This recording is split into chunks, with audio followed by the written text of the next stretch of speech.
UOL Entrevista. Aqui você ouve na íntegra as entrevistas feitas por repórteres do UOL com artistas, políticos, empresários e muita gente interessante.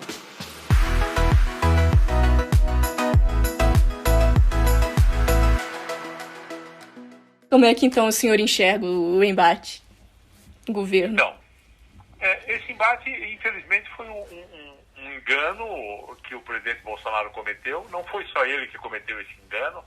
O próprio Donald Trump cometeu o mesmo engano nos Estados Unidos. O Boris Johnson, na Inglaterra, também cometeu esse engano de início. O prefeito de Milão também o cometeu. Vários líderes mundiais subestimaram a importância dessa epidemia e o perigo que ela representa para toda a humanidade. O último pronunciamento que o presidente Bolsonaro fez à nação, ele já mudou bastante a postura dele. Assim como o Trump mudou, assim como o Boris Johnson mudou, todo mundo está agora, que a epidemia já evoluiu um pouco mais, enxergando claramente que não se trata de um resfriadozinho, né? É uma coisa muito mais séria.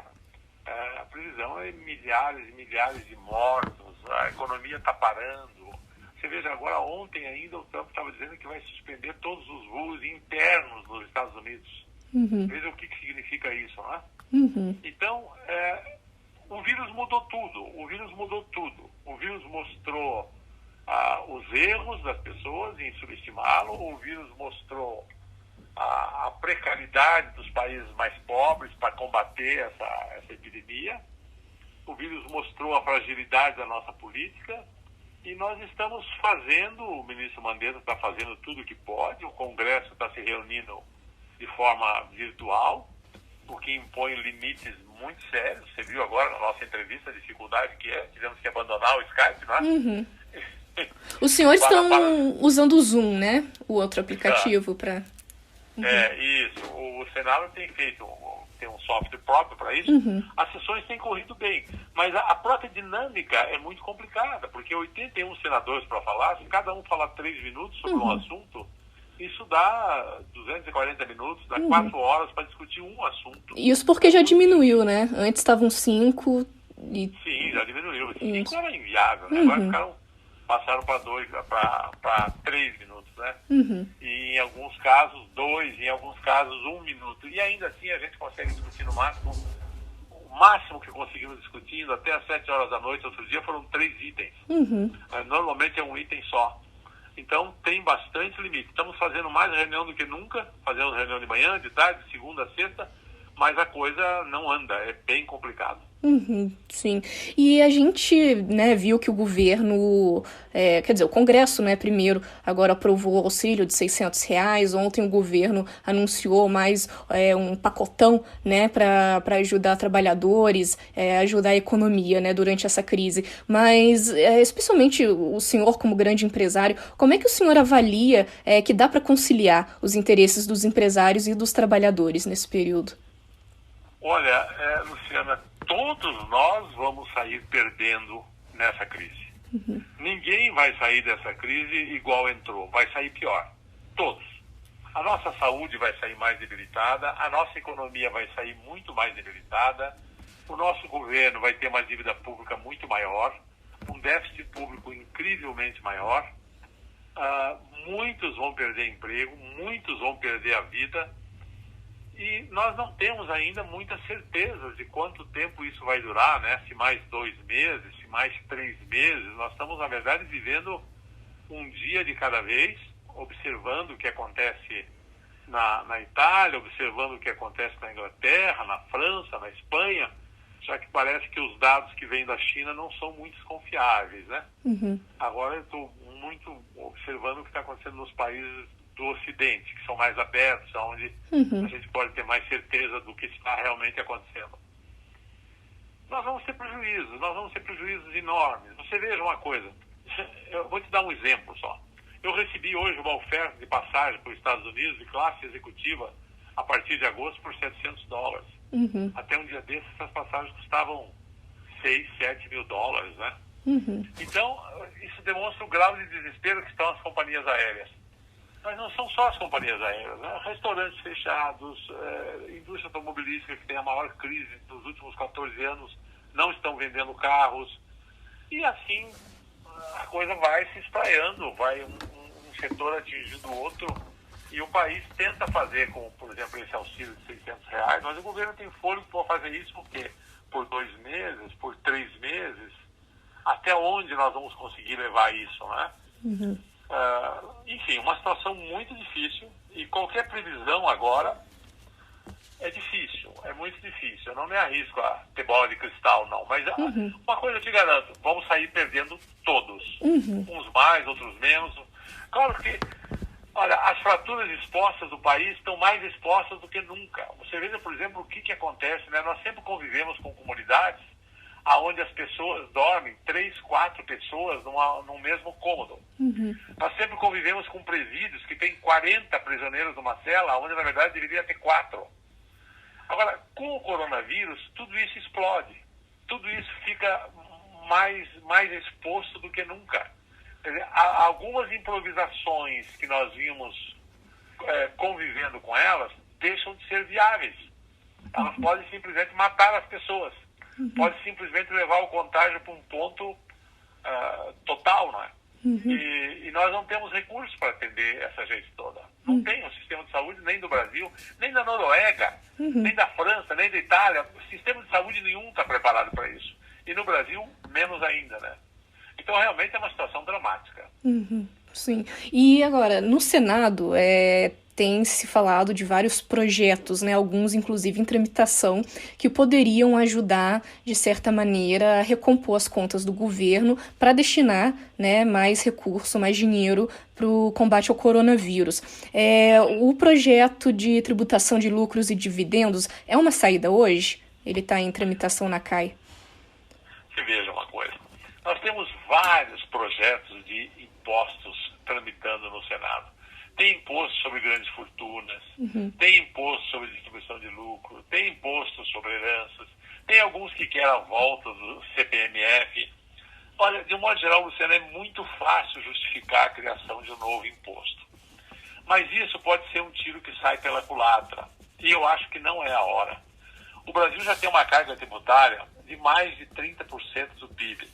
Numa hora em que as empresas estão cessando as suas receitas, numa hora em que o governo está adiando o recolhimento do imposto de renda para junho, numa hora em que está tentando injetar dinheiro nas empresas, você fazer qualquer coisa para tirar mais dinheiro dessas empresas, vai na contramão de tudo que o governo está fazendo. Eu acho que não é a hora de criar mais dificuldades para as empresas, a hora é de criar facilidades. Não é a hora de pensar no ajuste fiscal. O ajuste fiscal vai ter que ficar para depois da crise. Agora é hora de permitir ao governo que aumente a dívida, e as autorizações todas que nós estamos fazendo é exatamente para isso. Nós vamos ter que liberar o governo do teto de gasto por algum tempo, não para sempre, apenas por algum tempo, né? Vamos ter que liberar o governo da regra de ouro, vamos ter que liberar o governo da responsabilidade fiscal, que levariam até a impeachment. Tudo isso vai ter que ser suspenso temporariamente para que se possa minimizar a crise provocada pelo coronavírus. Quando sairmos da crise, aí sim, aí temos que não criar mais impostos, esses impostos que já são uma coxa de retalho, que vem criando imposto aleatoriamente ao longo da nossa história. Está na hora de sentar, pensar a carga tributária como um todo e fazer finalmente a reforma tributária que estávamos começando a discutir quando veio a crise do coronavírus e parou tudo.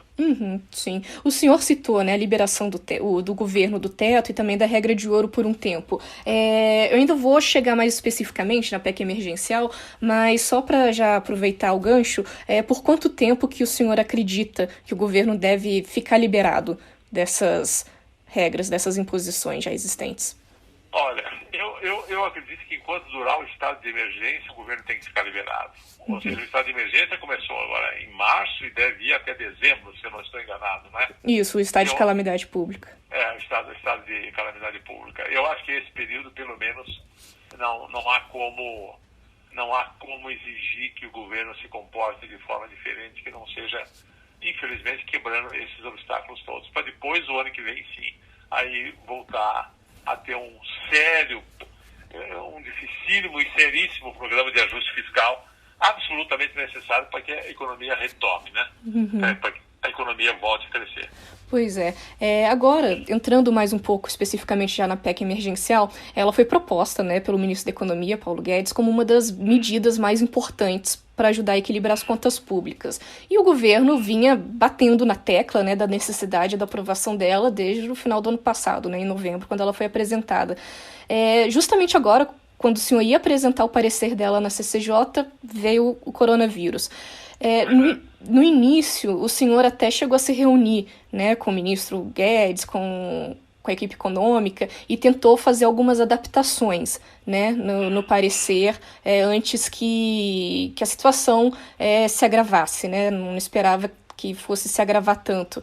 Agora, o governo está gastando mais do que nunca, inverteu totalmente o panorama. Mudou tudo, né? Como é que fica, então, a PEC? Ela perdeu a razão de ser? Não, eu não diria assim, ela vai ser necessária, mas não agora. Uhum. Agora não é o momento de pensar nessa PEC. Ela vai ser muito importante, talvez, para o ano que vem. Agora, este ano, quase tudo que está ali não teria como ser aplicado. Esse ano não é o ano de se criar restrições à economia, não é a hora de novo, de falar em se preocupar com o déficit fiscal. A PEC emergencial, ela tinha instrumentos, claro, e ela tem, né, para os governadores, para o governo federal, para cortar despesas e para fazer com que o déficit da União e dos estados diminuam. Não é? Para a gente ter realmente uma saúde fiscal, que é necessária, que é importante.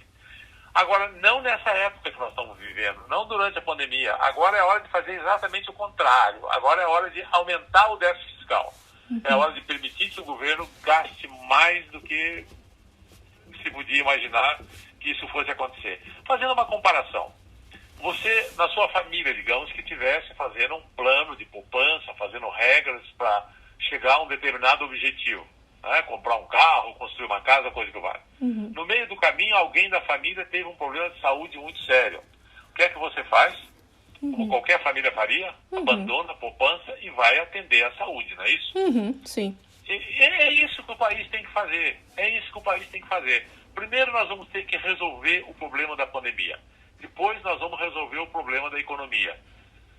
Alguém já disse essa frase, eu não sei quem foi, não é? Que a economia você ressuscita. As pessoas mortas não são passíveis de serem ressuscitadas, né? Então, agora é a hora da gente atender a pandemia. Passada a pandemia, nós temos que nos voltar para a economia e agora, durante a pandemia, o mínimo dessa economia tem que funcionar, sob pena de morrermos todos de fome, não é? Transporte tem que funcionar, supermercado tem que funcionar, hospitais tem que funcionar, segurança tem que funcionar, agricultura tem que funcionar, tudo que puder funcionar tem que funcionar. Todo mundo que puder fazer trabalho remoto, como você está fazendo hoje, como eu estou aqui te dando uma entrevista remotamente, temos que continuar a viver, não é mesmo? Então temos que cuidar da economia dentro dos limites que a pandemia impõe. E depois que a pandemia passar, esperamos que seja logo, aí sim nós voltar totalmente para cuidar da economia. Sim. Agora, o que ainda dá para... Porque muitas coisas, por mais que a PEC seja reapresentada, por exemplo, agora não tem condições, né, de votar na CCJ. A própria senadora Simone diz que não tem consenso e também não tem, claro, diante de tudo que o senhor também já expôs, não tem condições de aprovar. Mas o senhor acredita que depois, se a pandemia já tiver passado, melhorado, depois das eleições, ainda esse ano, se as eleições também acontecerem, né, ainda dá para tentar passar ela na CCJ, pelo menos, esse ano? Olha, se a pandemia passar, eu acho que nós vamos precisar dessa PEC. Ela foi bastante modificada, viu, Luciana? Foi bastante modificada. Eu conversei muito com o próprio Paulo Guedes, com o pessoal, os técnicos do Ministério da Economia. Fiz audiência junto com o Paim, que é um senador do PT. Nós ouvimos mais de 30 líderes sindicais, representantes de categorias. Chegamos a fazer as audiências públicas. Quando eu ia ouvir o pessoal que não era do lado do PT, veio a pandemia e eu não pude ouvir o lado que seria favorável à PEC. Né? Mas todos que eram contras eu ouvi. E aceitei dezenas de emendas. Então eu acho que hoje ela está um instrumento bem mais evoluído. E sempre lembrando a ideia fundamental da PEC. A PEC não é uma PEC que obriga ninguém a fazer coisa nenhuma. Ela simplesmente dá instrumentos ao governo central, dá instrumentos aos governadores e aos prefeitos para que eles, de acordo com a sua realidade, usem ou não usem esses instrumentos. A decisão será sempre do executivo municipal, estadual ou federal. A responsabilidade sempre será do executivo. A PEC é só mais alguns instrumentos, porque os instrumentos que eles podem fazer hoje na Constituição, pelo artigo 169, é só a demissão. A PEC coloca instrumentos mais leves que eles poderiam usar, entendeu? Mas é um assunto para discutir, realmente agora não faz sentido discutir esse assunto. Agora é a hora de discutir outras prioridades. Sim, sim. E agora, ainda salvando a PEC para depois, porque, por exemplo, hoje ela ainda atinge, né, os servidores públicos por meio da redução de até 25% de salários e da respectiva jornada de trabalho, embora não mexa na área de educação, de saúde, de segurança. O senhor já deixou claro que não tem como mexer nessas categorias. Mas ela também se estabelece, né, a proibição de aumento salarial, suspensão de promoção funcional em várias carreiras, né, quando não tem prejuízo ao Estado, e também a vedação de certos concursos públicos, entre outros pontos. Só estou citando os mais polêmicos, né, digamos assim. Sempre que acionada pelos respectivos governos, municipal, estadual ou federal. Ela em si não faz nada. Ela Agora, dá instrumentos para que o governador faça isso. O senhor para vai... que o presidente faça isso. Agora, o senhor pretende manter esses pontos no futuro? Sim, claro. Esses pontos são os instrumentos para se combater a crise. Olha, Luciana, vamos fazer uma comparação muito simples. O que o governo fez ontem com a medida provisória? Autorizou as empresas privadas a reduzirem tempo de trabalho e salário de todos os funcionários da iniciativa privada. Autorizou reduções de até 70%. Até 70%. Isso. Olha, se numa época de crise isso pode ser feito com os funcionários da iniciativa privada, por que razão, meu Deus, os funcionários do poder público são tão especiais que não possam estar sujeitos ao mesmo critério? Por que essa divisão de dois Brasis, como se um fosse o céu, onde nada pode acontecer, nenhum sacrifício se pode pedir, e o outro é o inferno, onde todo sacrifício pode acontecer? Eu acho que tá na hora do Brasil ser um só, está na hora da gente entender que todos somos brasileiros e que na hora do sofrimento todos temos que sofrer igualmente. E, inclusive na PEC, uma das coisas que eu coloquei é que os primeiros salários que deveriam ser cortados em época de crise fiscal seria do presidente da República, dos senadores, dos deputados federais, dos deputados estaduais, dos prefeitos. Nós temos que dar o exemplo. Nós temos que ser os primeiros a ir para a linha de frente. Se fala hoje, por exemplo, em criar novo imposto. Um absurdo total. Não é a hora de criar imposto. Mas se você falar hoje, por exemplo, vamos reduzir em 10% a folha de pagamento do governo, sabe quanto que dá isso? Dá 35 bilhões no ano. Poderia ser jogado para o coronavírus. Se reduzir 10% do salário de todos os funcionários públicos, não afeta ninguém, dá para aguentar. Só que ninguém fala nisso, não é? Pois é, eu até ia te proibido. perguntar então, o senhor então é a favor na redução de salários, né, nos 3 poderes, nos 3 âmbitos? Eu não sou, eu sou favorável a dar instrumentos ao governador, ao prefeito e ao presidente da República que eles possam fazer isso. Assim como o presidente agora deu instrumentos às empresas privadas para que elas possam fazer isso. Se a empresa vai fazer ou não, é decisão de cada diretor. Tem empresa hoje que não justifica fazer isso. Por exemplo, por que um hospital vai fazer isso hoje? Não vai fazer. Claro.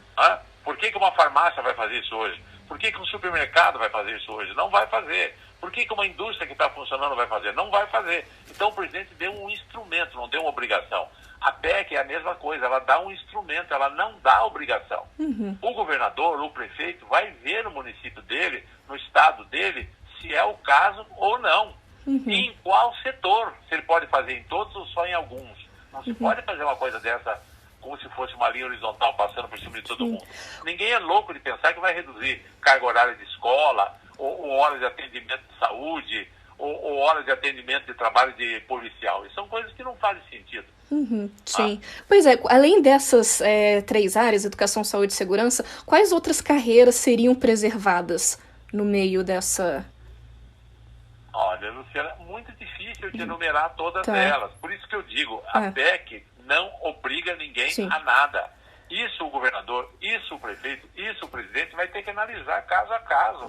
São dezenas, às vezes até centenas de carreiras que precisam ser analisadas uma por uma. Eu, sinceramente, não tenho condição de te enumerar quais são elas agora. Tá, não, tranquilo.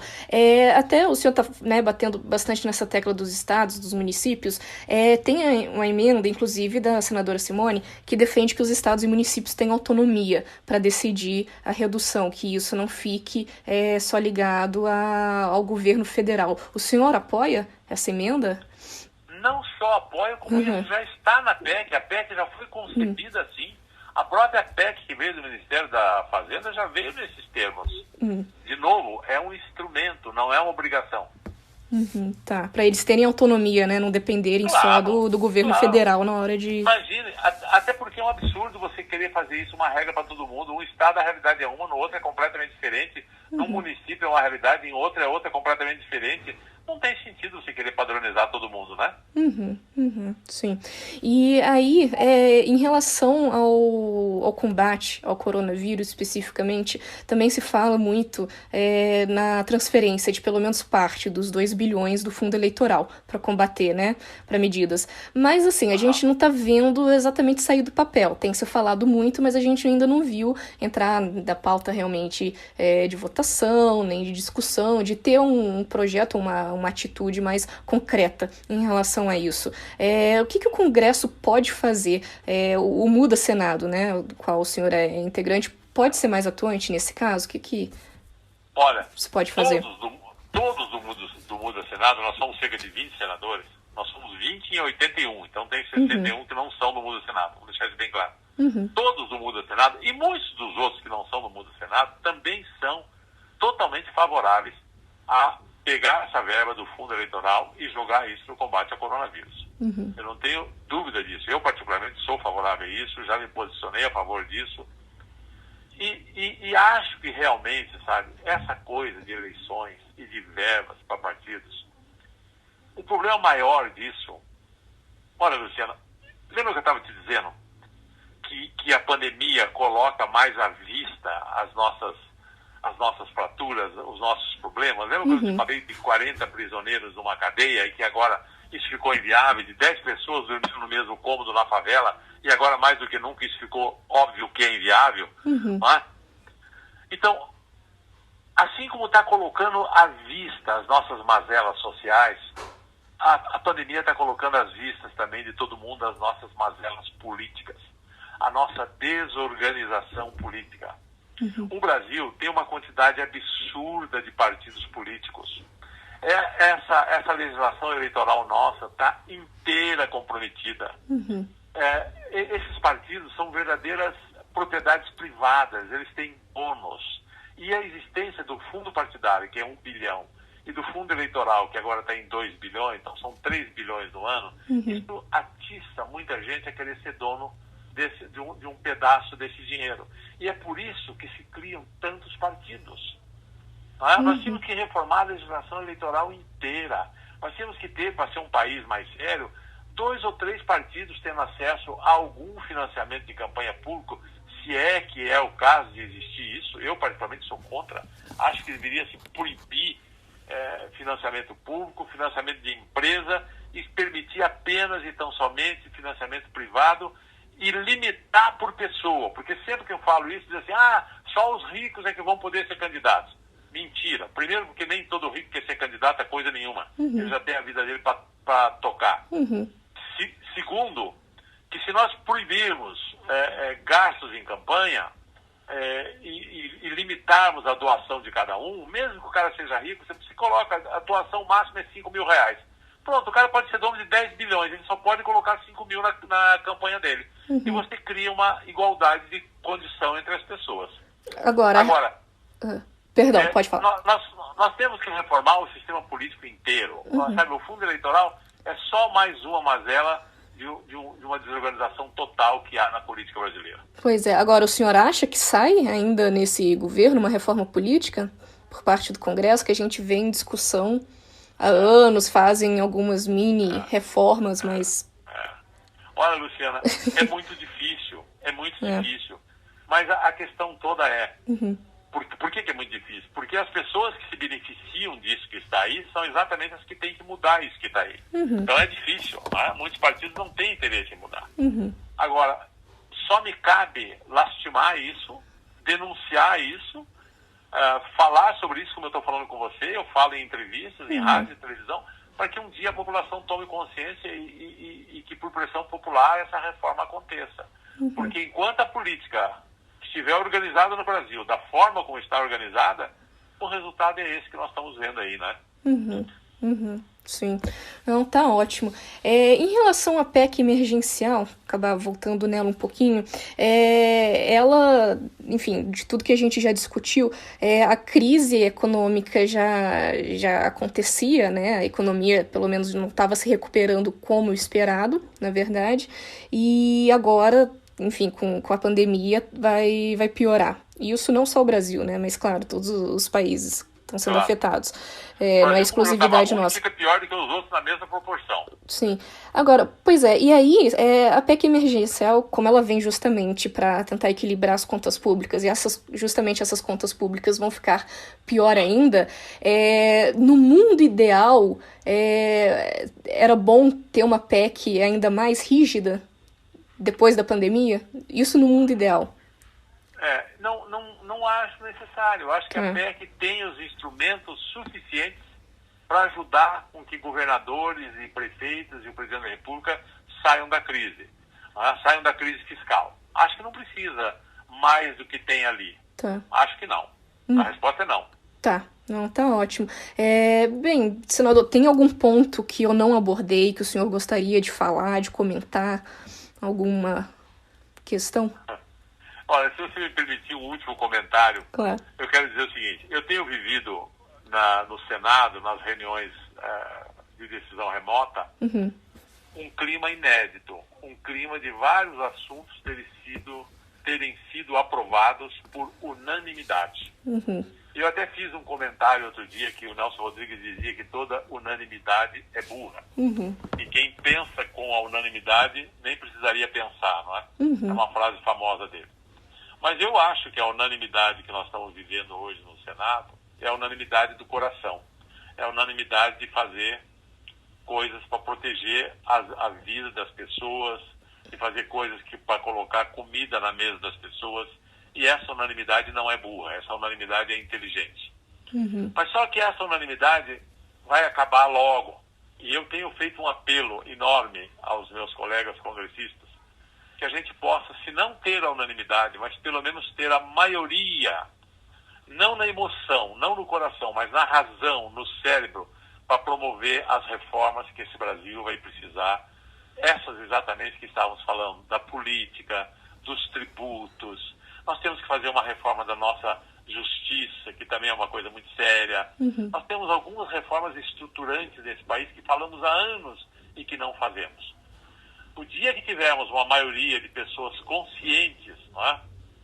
Aí até nós vamos ter um coração mais cheio de alegria e com mais esperança nesse país.